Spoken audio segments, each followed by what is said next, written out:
A runaway girl named Sayu stayed at strangers' houses in exchange for them being able to use her body. Then, she met Yoshida, who let her stay with him normally, without doing anything weird. She ran away because of how controlling her mother was and how poorly she treated her, although her brother came to get her, and she is now flying back home to meet her mother. Yoshida decides to go with Sayu and support her when facing her mother. Upon arriving at the airport, the group is driven to Sapporo by a chauffeur. This surprises Yoshida, as he figured they lived in Asahikawa, but Issa details that's where a branch of his company is at, where he needs to quickly pick something up. Noticing Sayu listlessly staring out the window suggests the two spend some time together, and the suggestion cheers Sayu up a bit. Later, they visit a cafe, and Sayu reveals that she's never really been to a cafe before. When the two decide what they want, Yoshida gets the waitress's attention and orders a hot coffee for himself, and Sayu orders a green tea au lait. Just then,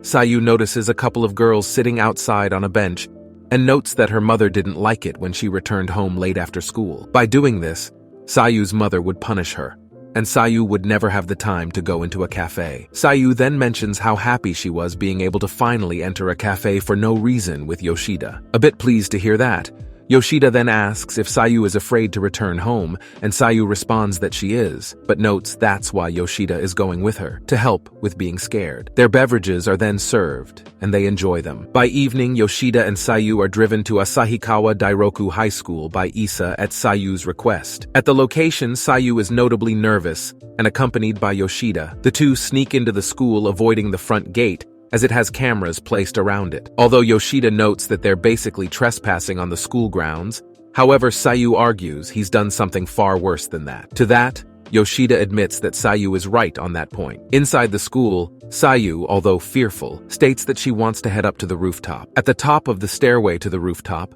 Sayu tries to open the door, but is unable to unlock the door. Therefore, she goes through a nearby window onto the roof. Trembling with fear, Sayu asks Yoshida to come with her, and Yoshida acquiesces. Immediately, Sayu has flashbacks of her time there with Yuko, one of Sayu's friends who took her own life due to bullying, which is one of the reasons Sayu ran away. She then slowly moves across the roof and falls on her knees by the bench where Yuko and her used to sit. Concerningly, Yoshida asks if Sayu is alright, and she reassures Yoshida that she is, and details that spot she's in is where it all began. Sayu then rushes over to the fence set up around the rooftop, and curses that it wasn't there sooner, and blames herself for Yuko dying. Grabbing a hold of Sayu's hand, Yoshida then notices that it was bleeding due to the fence's condition, and states that it wasn't her fault. On the other hand, Sayu argues that it was her fault as she didn't protect Yuko well enough, and Yuko should have found another friend that could have. However, Yoshida retorts that if it wasn't for the bullying, they'd be fine,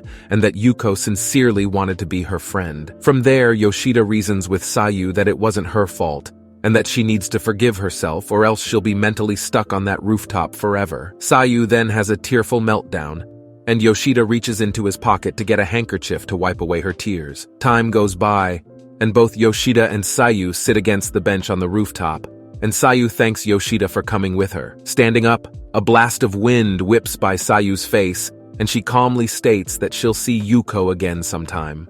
While leaving the school grounds, Sayu promises to buy Yoshida a new handkerchief, but Yoshida dismisses that offer and asks if she's okay now. Sayu answers that she isn't, but then stands in front of the school softly stating that she's ready to face her mother. The two then return to Issa's car, and they drive to the Ojawara household, where once they enter the home, Sayu's mother immediately slaps Sayu on the face and berates her for disappearing that had caused nasty rumors to be spread around about her. Issa steps in and tries to reason with his mother and introduces Yoshida as someone who took care of Sayu for a long time. Sayu's mother scoffs at the fact that Yoshida took care of Sayu for a long time and walks away. Left standing in the hallway, Yoshida and Sayu are led into the dining room by Issa, where they all sit at the table and discuss her decision to run away from home. Sayu's mother mentions that it brought their family more problems than when she was home. Sayu gives no response, and Sayu's mother continues a bit before Sayu cuts her off, saying that her mother isn't even trying to understand. Sayu's mother brushes off the comment, but Sayu asks if her mother recalls what she said to her before she left, but she doesn't. This proves to Sayu that her mother doesn't care about or even try to understand her, commenting how Sayu has only been home for 5 minutes and she's already complaining, and then claims that she left just to spite her family. However, Seiyu firmly rejects that notion and says she did it to get away from the mother who never tried to understand her and tried to blame her for her friend Yuko's death. As the conversation continues between Seiyu and her mother, Yoshida begins to understand why Seiyu left her family in the first place. The conversation then shifts over to about Yoshida, where Sayu's mother speaks disparagingly about Yoshida and how he took care of Seiyu. Yoshida speaks up for himself, saying he was well aware of the risks of taking care of Seiyu, but Sayu's mother still speaks in a rude and crude manner towards him. Seiyu then speaks out, saying that time and time again her mother berates the people that Seiyu is close with and hates her because of it. She then defends Yoshida, saying while she hated herself for running away, Yoshida not only helped and took care of her, but he also gave her emotional support. Sayu's mother then goes on a rant and says that she never should have given birth to Seiyu. After a pause from everyone in the room, Seiyu bursts into tears, and Yoshida almost throws his tea at Sayu's mother, but stops himself and drinks it instead. Yoshida then recounts how he almost threw his cup at Sayu's mother, but stopped short, noting the two different feelings within him, those being one of anger and another of calmness, both of which are balancing each other out. He also contemplates how people do not choose to be born, and how they learn to be responsible for themselves as they grow up. Speaking what he just contemplated over, Yoshida also declares that he'd like to take care of Seiyu until she's an adult. But he also says he can't do that, and that it's not his responsibility to do that, but rather Sayu's mother's. Yoshida then gets off his chair and prostrates himself to Sayu's mother, begging her that she take care of Seiyu until she's an adult. Sayu's mother is perplexed that a stranger would do that for her, and to her astonishment, Issa begs her too. Because of the two of them begging her to take care of Seiyu again, Sayu's mother has a nervous breakdown, and both Yoshida and Seiyu wait outside of the house. Outside of the house, Yoshida cries and says that hearing her mother say that she never should have given birth to her is far worse than he had expected. He then says that Seiyu should have gotten angry at her mother because of it, but Seiyu mentions that she did want to get angry, but he did first and tearfully thanks him for it. The two then start to cry together, and later both enjoy the sight of the beautiful night sky. Seiyu then mentions that when Yoshida begged on his knees to her mother, she felt as if she was forgiven. Touching Yoshida's hand, Seiyu says that it's all right now, she'll be fine on her own from now on. Reassured by what Seiyu said, Yoshida says he understands and grasps her hand while wishing her the best. Enjoying each other's company, Yoshida reflects on the universe and how he met Seiyu, until Issa meets with them and informs them of what he discussed with Seiyu and his mother. Seiyu will be able to stay at home until she graduates, and as long as she doesn't cause any trouble, Sayu's mother won't bother her. Issa also claims that Yoshida had a big influence on their mother's decision. He also notes his envy for Yoshida begging his mother to take in Seiyu again, and doing it in a way that reinforced that he meant it. Before retiring for the night, Yoshida asks if he could speak with Sayu's mother again, and Issa allows it. Back inside the house, Yoshida apologizes for his outburst earlier, and Sayu's mother brushes it off as too late. She does ask if he really never did anything to Seiyu, to which he firmly denies. When asked by her why he'd go so far for her, he responds that it's because he met her that day in that moment, and that's the only reason. Sayu's mother then says she'll talk things over with Seiyu, and that Yoshida should return to Tokyo the following day. After leaving the dining room where he talked with Sayu's mother, Yoshida spots Seiyu standing next to her brother Issa on the staircase. She walks past Yoshida and says that she wants to talk with her mother next, and once she enters the room, Seiyu apologizes to her mother for the trouble she's caused, and prostrates herself to her. This action leaves Sayu's mother perplexed, as Seiyu confesses that her built-up frustration for her made her run away, even though it caused trouble for her mother and brother. Again, Seiyu apologizes and prostrates herself to her mother, who refuses to apologize in return. However, Seiyu mentions how her private meeting with Yoshida changed her, and asks if she really is Sayu's only parent. Seiyu emotionally and tearfully answers, yes.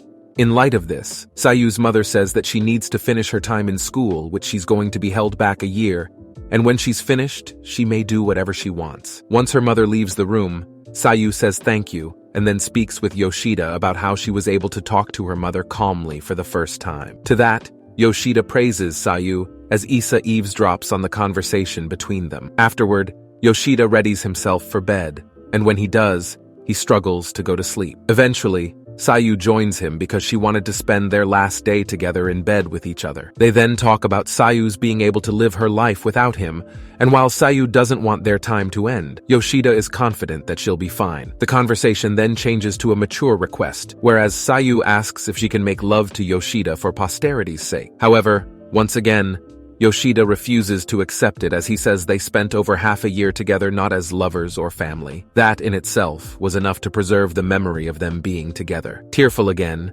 Sayu embraces Yoshida as he says that Sayu is such a crybaby. Sayu then asks Yoshida if he'd like to touch her chest, however, Yoshida refuses. Later, as Sayu sleeps soundly in bed, Yoshida watches her sleep while sitting on a chair. The following day, Yoshida is dropped off at the Hokkaido airport by both Issa and Sayu. In a terminal way, Issa asks Sayu to go on ahead and allow him to speak with Yoshida alone for a bit, and she accepts. Alone together, Issa hands Yoshida an envelope filled with money for the airplane fare. However, Yoshida refuses to accept it as Issa already paid for his plane tickets. On the other hand, Issa still insists, but Yoshida still refuses, and suggests he use the money to buy Sayu some new clothes. Understanding Yoshida's sentiment, Issa then asks if he likes Sayu. To that, Yoshida denies it, saying he likes older women, which Issa understands. Issa then says that if Yoshida didn't get drunk or went home a little earlier than he intended to, he'd never meet his sister. Because of that,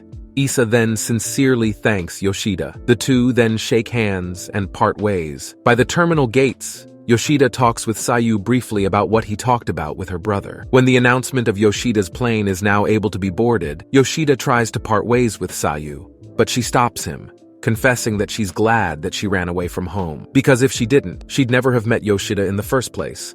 And after hearing this, Yoshida says that he's glad that he met her too. Sayu then confesses her love for Yoshida, but he states that he likes older women. However, Yoshida does compliment her appearance, but confesses that he cannot see her the same way that she feels for him. Asking if she'll have a chance when she's older, Yoshida says he'll be far too old for her then, and suggests that she puts the memories of their time together in a box to live her new life. Sayu tearfully mentions that a box isn't big enough to contain her precious memories with him, and then grasps Yoshida's hands and promises to one day meet him again. Yoshida acknowledges it, and Sayu starts to cry over it. With that, the two go their separate ways, and Yoshida boards his plane, and Sayu returns to her brother's car. That evening, at Yoshida's apartment, Yoshida finds a special note left by Sayu, as well as a button-up shirt that she wore with her scent on it, and her own recipe book. Believing he has no need to use the book, Yoshida then tries cooking his own miso soup, but when he tastes it, he comments how bad it is, and it fails to compare to Sayu's. Shedding a tear, Yoshida falls backward and claims that he's not okay. 2 years pass by, and Yoshida at work helps his co-worker Yuzuha review some documents she's having trouble with. As it turns out, Yuzuha is now the head of a big project, which amuses Yoshida as she was once a big-time slacker, and in 2 years' time, she's changed so much. Eri then approaches the group and offers to take them all out to dinner in celebration of Yuzuha's project. However, Yoshida declines as he has prior commitments. Eri understands, but Yuzuha mentions that Yoshida owes her a date, which confuses him. Late that night while walking home, Yoshida briefly talks on the phone with Asami, and then finds Sayu sitting by the same lamppost he first found her. The two then do a brief reenactment of when they first met with one another. Subscribe for more anime recaps just like this.